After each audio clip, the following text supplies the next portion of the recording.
Yeah, that ability to keep executing on a strategy is actually one place that a lot of institutions fall down. Right? It's hard enough to create a strategy, especially in a turnaround situation, and when you've got all of those competing interests. So it's one thing to set strategy, but it's entirely a different ball game, I think, to execute. And your ability, I think, to keep people on track through all of those crises was absolutely crucial.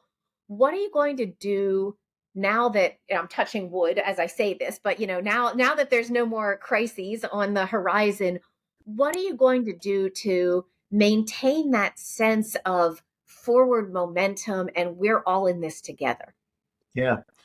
Yeah, well, we're still heading towards our objectives that we set 3 years ago, right?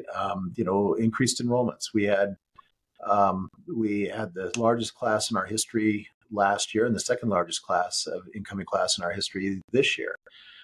So our enrollments, are up, and that's all around student success. So it's not only just getting them here, but keeping them here, which we're also making improvements on.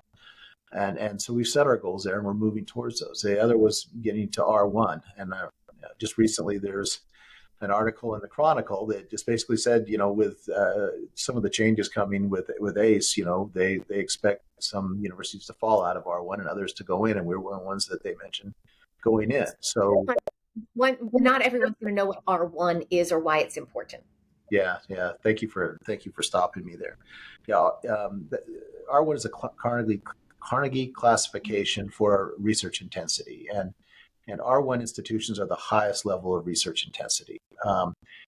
And the reason that's important is because R1 institutions get, the vast majority of awards and grants and federal subsidies for the research that is done and underwritten by the federal government.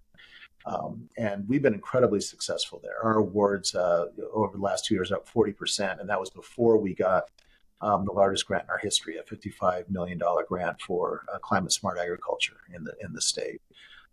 So we made incredible progress there. And again, we set that as a goal. Frankly, it had been a goal before, Heidi, but there was no plan to get there. So we put together a working group because that's the way we operate here, and a very diverse working group, and they came back with the recommendations, and we've been executing on that. And now we're on the verge of being recognized as an R1 institution.